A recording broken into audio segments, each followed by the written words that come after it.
فرنگی کہتے ہیں قالوا ادع لنا ربك يبين لنا ما هي إن البقر تشابه علينا وإنها إن شاء الله لمهتدون قال إنه يقول إنها بقرة لا ذلول تثير الأرض ولا تسقي الحرث مسلمة لا شية فيها قالوا الآن جئت بالحق فذبحوها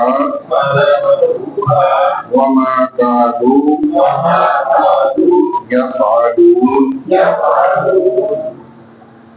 بنی اسرائیل کی ریشہ دوانیوں کا ذکر مسلسل چلا رہا ہے. بہت بڑی خرابی انہوں نے کی کہ وراثت کے لالچ میں آ کر کے، مال کے لالچ میں آ کر یا رشتے کے لالچ میں آ کر اپنے چچا کو قتل کر دیا. اور پلاننگ بڑی زبردست تھی. ایک تو چچا کے مرنے کے بعد چچا کا مال ہمارے ہاتھ لگے گا، یا اگر رشتے کی بات تھی تو چچا کے بعد کیونکہ اس کی بیٹی اس کی وارث تھی، اس سے شادی کر کے پھر بھی مال ہاتھ لگے گا. اور دوسرا یہ کہ جو اس محلے کے اندر پھینک کر کے آئے تھے انہوں نے قسامت کے تحت ان محلے والوں سے بھی خون بہا اور دیت وصول کریں گے. اتنی بڑی پلان، ہر طرف ہاتھ مارنے کا پلان بنایا گیا. اللہ کے نبی کے پاس آئے موسیٰ علیہ السلام کے پاس، انہوں نے فرمایا کہ بھائی اللہ کا حکم یہ ہے کہ ایک گائے ذبح کرو. اور اس کی حکمت یہ تھی کہ کیونکہ انہوں نے وہ بچڑے کی پوجا کی تھی تو ان کے ہاتھوں سے ہی بچڑے کو ذبح کروا کے تو اس کی بے بسی کا جو ہے نا انہوں نے یہ بتانا تھا کہ جس کو تم اپنے ہاتھوں سے ذبح کر رہے ہو تو وہ خدا کیسے ہو سکتا ہے، تم خدا مان بیٹھے تھے وادی سینائی کے اندر. تو گائے ذبح کرو، اس کا ایک حصہ اب کوئی بھی ہو وہ مختلف تصویریں ملیں گی. کسی میں آپ کو ملے گا کہ وہ دل ہے، کسی میں تھا وہ جگر تھا، کسی میں قوم کا ذکر آتا ہے. کوئی حصہ کو قاتل مقتول کو لگاؤ گے تو مقتول زندہ ہو کر کے خود بتائے گا کہ میرا قاتل کون ہے. انہوں نے اسے مذاق سمجھا تو اللہ کے نبی نے فرمایا کہ بھائی مذاق کرنا جاہلوں کا کام ہے، میں مذاق نہیں کر رہا. انہوں نے اس کو تھوڑا سیریس لیا. سیریس لینے کے بعد پھر انہوں نے اس کے اندر ہیلو ہونے شروع کر دی کہ وہ گائے جو ہے ہمیں بتائیں کہ وہ کیسی ہونی چاہیے. اچھا جی، بتا دیا گیا کہ بوڑھی بھی نہ ہو اور بچی بھی نہ ہو. قربانی کے لائن جو ہوتی ہے ایسی گائے یا بیل بچڑا ہونا چاہیے.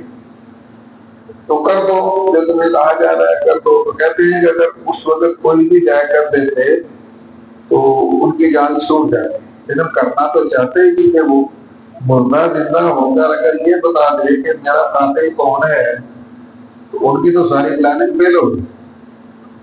صرف پلاننگ فیل نہیں ہوئی بلکہ قانون وراثت یہ ہے، پہلی شریعتوں کے اندر بھی تھا، ہماری شریعت کے اندر بھی ہے کہ جس سے وراثت ملتی ہو اگر کوئی بندہ اس کو قتل کر دے، اس کا قاتل بن جائے تو وراثت سے محروم ہو جاتا ہے. حضور نبی کریم صلی اللہ علیہ وسلم نے بھی فرمایا لا یرث القاتل کہ جو قاتل ہے وہ وارث نہیں بنے گا، وراثت نہیں ملے گی۔ وراثت کہتے ہیں جو انسان کو ماں باپ سے جائیداد منتقل ہوتی ہے، اس سے کے اندر ملتی ہے، اسے وراثت کہتے ہیں۔ اچھا، اور ساتھ یہ بھی فرمایا جناب نبی کریم صلی اللہ علیہ وسلم نے کہ لا یرث المسلم الکافر ولا الکافر المسلم، جیسے قاتل جو ہے وہ مقتول کی وراثت کا وارث نہیں بن سکتا، ایسے ہی کوئی مسلمان کافر کی وراثت نہیں حاصل کر سکتا، اور کوئی کافر جو ہے وہ مسلمان کی وراثت حاصل نہیں کر سکتا۔ آج کے دور میں بڑے فتنے ہیں، خدا نہ خواستہ کسی کا بیٹا مرزائی ہو گیا یا کسی اور مذہب کے اندر شامل ہو گیا تو وہ باپ کی وراثت سے محروم ہو جائے، یا باپ نے مذہب تبدیل کر لیا تو باپ جو ہے نا وہ بیٹے کی وراثت سے محروم ہو جائے۔ یہ ساری باتیں چلتی ہیں، تو انہوں نے پھر نیا سوال کر دیا، رنگ اس کا کیسا ہونا چاہیے؟ یہ بھی بتا دیا گیا کہ بھائی گہرا رنگ ہو سر، ایک رنگ کی، اس میں اور کوئی لاکھ دفعہ نہ ہو، کسی اور رنگ کی ملاوٹ اس کے اندر نہ ہو۔ پھر انہوں نے کہا جی کہ اچھا ایسا بتائیں کہ کیسی ہونی چاہیے، سمجھ نہیں آ رہی ہے ہمیں، تو کہاں سے لائیں، کیسے کریں، مشتبہ ہو گیا معاملہ، سمجھ نہیں آ رہا، ڈاؤٹ فل ہے، تو کوئی رہنمائی کریں۔ اگر اللہ نے چاہا تو ہم کر دیں گے۔ تو فرمایا کہ انشاءاللہ اگر نہ کہتے تو قیامت تک بھی نہ کر سکتے، اور ہمارے لیے بھی یہ حکم ہے کہ کسی کام کا مستقبل کے اندر کرنے کا کہنا ہو تو ساتھ کیا کہنا چاہیے؟ انشاءاللہ۔ ان کا معنی اگر، شاء کا معنی چاہا، اللہ نے انشاءاللہ اگر اللہ نے چاہا تو میں یہ کام کر دوں گا۔ حضور نبی کریم صلی اللہ علیہ وسلم سے ایک دفعہ کفار نے کو سوال کیا تو آپ نے فرمایا کل بتاؤں گا۔ اب وہ کل بھی گزر گئی، 2 دن 4 دن 10 دن 17 دن گزر گیا، وحی آنا بند ہو گئی، اور جب اس کے بعد 17ویں دن وحی آئی تو اللہ نے فرمایا وَلَا تَقُولَنَّ لِشَيْءٍ إِنِّي فَاعِلٌ ذَلِكَ غَدًا إِلَّا أَن يَشَاءَ اللَّهُ، کہ میرے محبوب جب کسی کام کے سلسلے میں یہ کہنا ہو کہ میں کل کروں گا یا کل بتاؤں گا تو ساتھ انشاءاللہ کہہ دیا کریں۔ اور ہمارے لیے بھی یہ حکم ہے کہ کوئی بھی کام کرنا ہو مستقبل میں تو کہیں گے انشاءاللہ، اگر اللہ نے چاہا تو انشاءاللہ یہ کام کل یا پرسوں میں کر دوں گا، یا 2 دن میں 4 دن میں جو وعدہ کرنا ہو۔ اچھا، ادھر یہ سوالات کرتے جا رہے تھے، پابندیاں بڑھتی جا رہی تھیں، اور وہ پابندیاں جو انسان خود اپنے اوپر لاگو کر لیتا ہے نا، پھر اسے وہ پورا کرنا پڑتی ہیں اور بندہ مجبور ہو جاتا ہے۔ مثال کے طور پر ہمارے دور میں بھی دیکھا جائے، چلیں شادی سے شروع ہو جاتے ہیں، یہ جہیز کی پابندی ہے۔ اچھا، جہیز ہے کیا؟ ضرورت کی چند چیزیں ہیں، اور اس میں بھی خاتون جنت بی بی فاطمہ الزہرا رضی اللہ تعالیٰ عنہ کے جہیز کا ذکر کیا جاتا ہے۔ نبی علیہ السلام نے دیا تھا، بھائی وہ کسی صحابی نے اپنی طرف سے گفٹ کیا تھا، نبی علیہ السلام نے نہیں دیا۔ چلیں مان بھی لیا جائے کہ ملا تھا بھی، تو ضرورت کی چند چیزیں تھیں، آٹا پیسنے والی چکی تھی، کھجور کی چھال سے بھرا ہوا گڈھا تھا، پیالہ تھا پانی پینے کا، یہ ضرورت کی چیزیں ہی سکتا ہے۔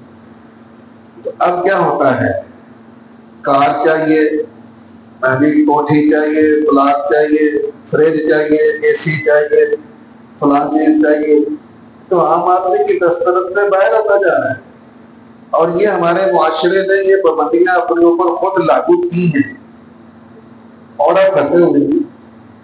نہ اتنا جہیز بنے، نہ بچیوں کی شادی ہو سکے، بچیاں بیٹھی بیٹھی بوڑھی ہو جاتی ہیں، اور لوگوں کے اندر لالچ اتنا بھر آیا ہے کہ وہ اس سے پیچھے ہٹنے کے لیے تیار نہیں ہے۔ تو انہوں نے بھی ایسے ہی خود سوالات کرتے گئے، پابندیاں بڑھتے گئی. ادھر اللہ پاک نے ایک یتیم بچہ تھا، اس کا ہی لب سیدھا بنانا تھا. البار لے ابھی ہی کہ البار لے امی، بڑا نیک بچہ تھا، اپنے ماں باپ کا تابع دار تھا. اللہ نے ساری نشانیاں ان کے بچڑے والی بتا دی. اچھا اب ان کو ضرورت پڑی تو ماں نے کہا بیٹا جاؤ گائے بیچ کے آؤ. اب وہ لے گیا منڈی میں، تو ماں نے کہا تھا کہ 1 درہم کی بیچ دی. آگے گاہک آ گیا، اس نے کہا ہاں بھائی. اس نے کہا جی میں 1 درہم لوں گا. اس نے کہا نہیں میں نے تو 2 دے دی. وہ کہنے لگا جی میں اپنی امی سے پوچھوں گا، اگر امی نے کہا تو پھر میں 2 دوں گا. میری امی نے 1 کہا ہے اس لیے میں 2 نہیں لے سکتا. ویسے آج کل کا بچہ ہوتا ہے نا تو انہیں پھٹی لالچ، 2 روپیہ لے کے 1 روپیہ اپن جیب میں 1 روپیہ مان لوڈ ماری بیچا ہے. اس سے یہ بھی پتہ چلتا ہے کہ جب بڑے گھر کے اندر موجود ہو تو کوئی بھی کام کرنا ہو تو ان کے مشورے اور صلاح سے کرنا چاہیے. والدین خصوصاً آدھی والدہ جو ہیں، والد صاحب زندہ ہوں، والد ہوں، تو کوئی بھی کام کرنا ہو تو ان کے مشورے سے پوچھ کر کے کرنا چاہیے. اگلے دن مشورہ کیا، ماں نے کہا اچھا بیٹا چلو وہ 2 دیتا 2 لے آنا. وہ دوبارہ لے گیا تو اس نے کہا ہاں جی. اس نے کہا جی 2 لے لیں. اس نے کہا جی میں جو 3 لے لیں. اس نے پھر کہا، اس نے کہا جی امی سے پوچھوں گا میں، اگر امی کہیں گی تو ٹھیک ہے، نہیں کہیں گی نہیں. 2-3 دفعہ ایسا ہوا تو اس بچے نے تانگ آیا کہا کہ بھائی جی میں نہیں گئی، تو ہی چھٹی کرو. اس نے کہا کہ بات سنو، میں اللہ کی طرف سے بھیجا گیا فرشتہ ہوں، دنیا کا گاہک نہیں. تمہارے پاس گاہک آنے والے ہیں، اللہ بھیجے گا. تو تم نے جو ہے نا اس کو من مانا، جو ہے نا قیمت دینی ہے من مانی، تو پھر اس کو بھیجنا ہے. ابھی اور راجی کی قیمت مانگنی اور بتا دیا اس نے قیمت کیا مانگنی ہے. نے کہا کہ انہیں کہنا کہ بھائی جتنا اس کا وزن ہے نا اس کے مطابق سونا چاہیے. یعنی جب اس کو جمع کرو گے تو اس کی کھال کے اندر جتنا سونا آ سکتا ہے نا اتنا سونا بھرنا ہے. بعض روایات میں تفسیری میں یہ بھی آتا ہے کہ وہاں کا کہ میں نے 10 گنا زیادہ قیمت لے. اب یہاں یہ بات نہیں چلتی ہے کہ ایک بندے کا اپنا مال ہے، ایک مارکیٹ کی قیمت ہے، مارکیٹ ویلیو اس کی جو بھی ہے، تو کیا بندہ اسے مہنگی دے سکتا ہے یا نہیں دے سکتا؟ میں نے کہا اگر کوئی انفرادی چیز ہے، کوئی اس طرح کوریئر کیسز آ جاتے ہیں مثلا، تو پھر تو بندے کو اختیار ہے جو مالک ہے اپنی چیز کا. مثلا میں کہتا ہوں جی میں نے یہ روپان جو ہے نا کہ میں نے 200 کا بیچنا ہے، اب بازار میں اس کی قیمت بدل ہے 100 روپے ہے. اب میری مرضی ہے، میں نہیں لینا چاہتا، نہ لے تو باہر نکل گیا اور جا کے لے لے. اگر گورنمنٹ نے کسی چیز کی قیمت مقرر کی ہوئی ہے بازار میں تو پھر اگر تو اسلامی حکومت ہے تو اس کی قانون سے باہر نکلنا حرام ہے. اگر اسلامی حکومت نہیں بھی ہے تو پھر کوئی قانون کی خلاف ورزی نہیں بتاتی شریعت، ان کی بات نہیں ماننی چاہیے. جو ریٹ مقرر ہو اس کے مطابق چلنا چاہیے. 19-20 کا فرق ہو تو کوئی بات نہیں ہے. ہاں جی، لیکن ہمارے یہاں جو چیزیں ذخیرہ کر لی جاتی ہیں اور پھر ان کو من مانی قیمتوں پر بیچا جاتا ہے، احتکار کہتے ہیں اس کو، اس کی شریعت کے اندر اجازت نہیں ہے کہ بندہ ساری مارکیٹ کا مال خریدے اور اس کے بعد پھر اپنی مرضی سے اس کا بھاؤ نکالے. ایسا ہی چکن کا نکلتا ہے، جو چیزوں کا نکلتا ہے، یا سلور وغیرہ کا ہوتا ہے، ایک بھی بندہ کاغذ ہے پوری مارکیٹ میں، تو اس کی شریعت اجازت نہیں دیتی. ہاں اپنا مال ہے کہ بندہ ایسا کر سکتا ہے، مرضی ہے اس کی، جتنے میں مرضی بیچے وہ پابندی نہیں ہے، لیکن مارکیٹ کے ساتھ چلنا چاہیے، اس کا اسلام کہتا ہے. اچھا اب یہ جب آگے بیچنے کا بھی میں نے تو سونا بھر کے لینا ہے اس کی کھال کے اندر، تو انہوں نے کہا موسیٰ علیہ السلام کے پاس آیا، انہوں نے کہا جی وہ مچھلا تو مل گیا ہے لیکن قیمت بڑی مانگ رہا ہے.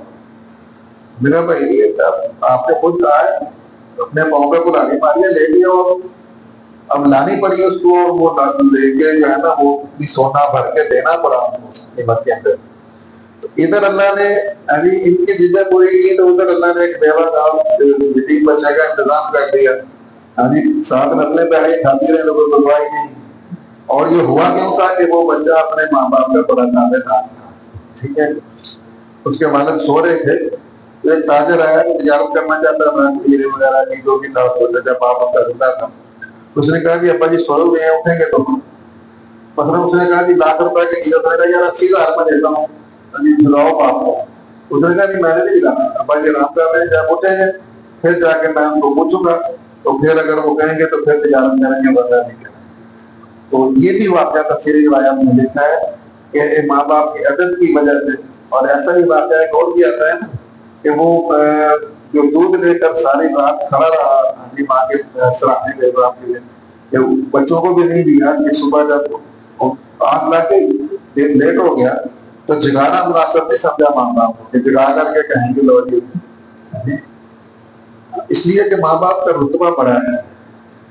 حضور نبی کریم صلی اللہ علیہ وسلم نے فرمایا کہ میں نماز پڑھا رہا ہوں اور سورۃ فاتحہ آدھی پڑھ چکا ہوں، ادھر حجرے سے پردہ سرگا کے میری ماں آواز سے بیٹا محمد، میں وہی نماز توڑ کر کے ماں کی بات سننے کے لیے چلا جاؤں۔ ماں کا رتبہ اور ماں کا مقام ہے، تو وہ بچہ ماں کا تابع دار تھا، باپ کا تابع دار تھا، اس کی برکت سے اللہ پاک نے، اور ماں باپ کی جو خدمت ہے یاد رکھنا، اس سے انسان کے مقدر میں رزق بڑا آتا ہے۔ اگر والدین فوت بھی ہو جائیں تو کہتے ہیں جو بندہ والدین کے لیے مغفرت کی دعا جب تک کرتا رہتا ہے نا، اس کے رزق میں اللہ کمی نہیں آنے دیتا۔ ماں باپ کے اوپر خرچ کیا ہوا پیسہ، مثلا اگر کوئی بندہ کہتا ہے جی ماں باپ کو حج کرانا ہے، تو لکھا ہے کہ جب وہ حج کر کے بندہ واپس نہیں آتا، جتنا اس نے ماں باپ پر خرچ کیا اللہ اس سے زیادہ اس کو آنے سے پہلے دے دے گا۔ یہ والدین کے اوپر خرچ کرنے کی فضیلت ہے۔ تو یہ ایسا واقعہ پیش ہے وہاں، جس کے بارے میں اللہ تعالیٰ نے ہمیں وہ سارا واقعہ بتا کر کے ہمیں بھی بتا دیا کہ دیکھو سوال نہیں کرنے چاہیے۔ آگے آ رہا ہے تھوڑے 2-4 لوگوں کے بعد اللہ نے یا ایھا الذین آمنوا لا تسألوا عن اشیاء، یعنی کہ سوال نہ کیا کرو، اپنے نبی سے سوال نہ کیا کرو۔ ایک جگہ تو آتا ہے کہ ہم تریدون، آگے آئے گا ہم تریدون ان تسألوا رسولکم کما سئل موسیٰ تکلیما، کیا تم بھی اپنے پیغمبر سے ایسے ہی سوال کرو گے جیسے سوال بنی اسرائیل کے لوگوں نے موسیٰ علیہ السلام سے کیے تھے؟ تو زیادہ سوالات کرنے کی ممانعت کر دیں گے، جو آپ خود بتائیں وہ ٹھیک ہے، اگر زیادہ سوال کریں تو پھر ایسا ہوتا ہے کہ پابندیاں بڑھتی چلی جاتی ہیں اور پھر بندہ کرنے کے قابل نہیں رہتا۔ تو فرمایا قالوا ادع لنا، انہوں نے کہا دعا کیجیے ہمارے لیے، ربک، اپنے رب سے، یبین لنا، وہ بیان کرے ہمارے لیے، ما ہی، وہ گائے کیسی ہو، ان البقر، بے شک گائے، تشابہ، مشتبہ ہو گئی ہے، علینا، ہم پر، وَإِنَّا، اور بے شک ہم، انشاءاللہ، اگر چاہا اللہ نے، لَمُهْتَدُونَ، البتہ ہدایت پائیں گے۔ قال، موسیٰ علیہ السلام نے فرمایا، انہ یقول، بے شک وہ فرماتا ہے، انہا بقرۃ، بے شک وہ گائے، لا ذلول، نہ تابع کی گئی ہو، تثیر الارض، کہ پھاڑتی ہو زمین کو، ولا تسقی الحرث، اور نہ پلاتی ہو کھیتی کو، یعنی نہ اس کو ہلوں کے اندر جوتا گیا ہو اور نہ ہی کنویں کے اندر پانی میں چلایا گیا ہو۔ اچھا آج کل بھی قربانی کا جانور خریدنے سے پہلے یہ دیکھنا چاہیے۔ ہمارے یہاں دیہات میں اکثر یہ ٹرینڈ ہو گیا ہے کہ لے آتے ہیں بیل وغیرہ، ان کو سارا سال کام لیتے رہتے ہیں، ان کو جو ہے نا بیل گاڑی کے اندر جوڑتے ہیں، پھر چارہ وغیرہ لے کے آتے ہیں، ہلوں کے اندر پلاتے ہیں، قربانی کے نزدیک آتے ہیں، بھیج دیتے ہیں۔ تو کوشش کریں ایسا جانور ملے جس سے یہ مشقتیں نہ لی گئی قربانی کے لیے۔ قربانی ہو جاتی ہے، یہ نہیں قربانی نہیں ہوتی، قربانی ہو جاتی ہے، لیکن اعلیٰ قسم کی قربانی یہی ہے جو اللہ کہتے ہیں کہ اس سے کوئی کام نہ لیا گیا ہو، محض اللہ کے نام پر اسے پالا گیا ہو اللہ کے راستے میں قربان کرنے کے لیے۔ اچھا جی، مسلماتن، وہ صحیح سلامت ہو، لا شیۃ فیہا، اس میں کوئی داغ نہ ہو، کوئی عیب نہ ہو۔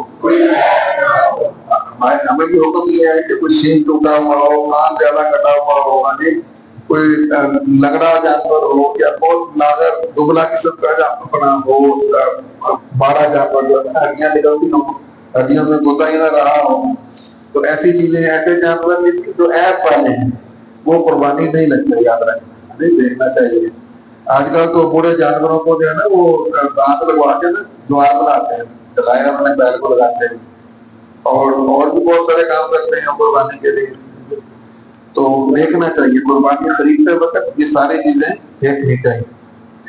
قال الآن، انہوں نے کہا، الآن، اب، الآن جہاں بھی قرآن میں آئے گا 2-3 جگہ آتا ہے، اس کا معنی ہوگا اب، جئتا، تو لایا ہے، بالحق، سچی بات۔ یعنی بڑی عجیب بات ہے نا، ایک تو ان کا طرز تخاطب بڑا عجیب تھا، اپنے رب سے پوچھیں گے، اپنے رب سے یہ پوچھیں بھئی تمہارا بھی رب ہے، تو کہہ رہے ہیں اللہ تعالیٰ نے پوچھ کے بتائیں، یہ ہوتا ہے۔ اور دوسرا یہ تھا کہ کیا اللہ کے پیغمبر نے جو پہلی باتیں ساری کہی تھی وہ حق نہیں، وہ بھی تو حق تھی نا، یہ ان کا ایک انداز تھا۔ اچھا، پیس کرنے کا، تانا دینے کا، یا اگلے بندے کو جو ہے نا وہ ڈیگریڈ کرنے کے لیے، معذ اللہ دکھانے کے لیے۔ فَذَبَحُوهَا، پس ذبح کیا انہوں نے اس کو، فاقہ میں نے پس، ذبحوا، انہوں نے ذبح کیا، یہ جمع کا صیغہ ہے، ہاں اس کا ایک، اور یہ ضمیر ہے پروناؤن اس کی طرف لوٹتی ہے۔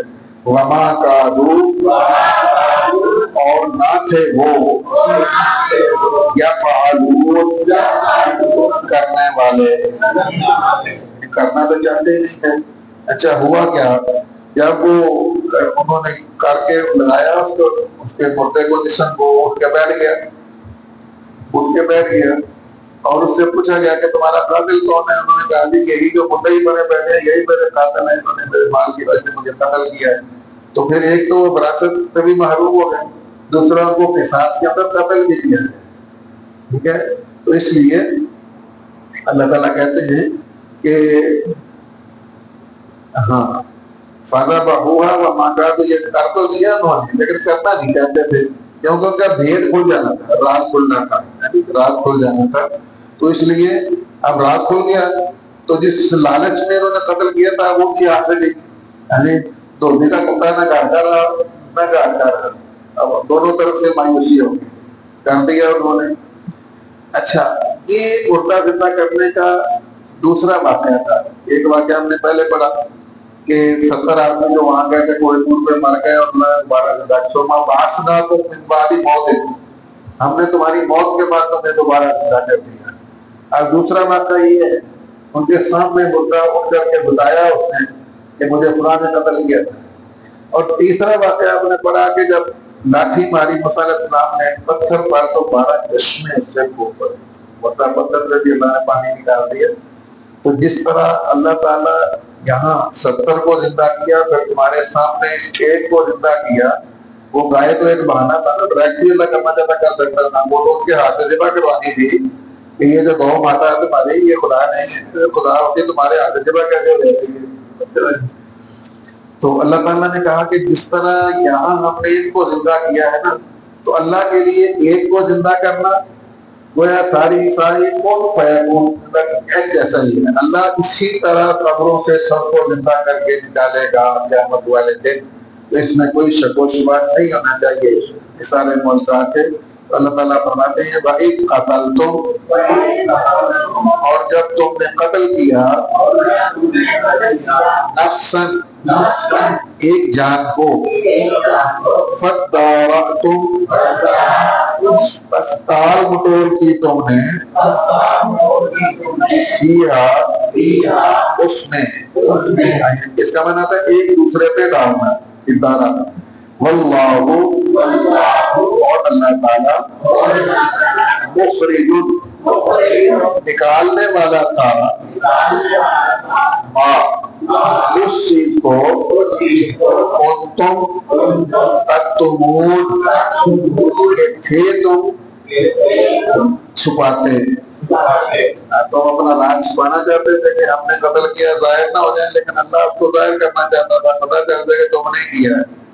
اللہ کہتے ہیں فَقُلْنَا، بس ہم نے کہا، اضربوہ، مارو تم اس کو، بِبَعْضِہَا، اس گائے کا کوئی حصہ،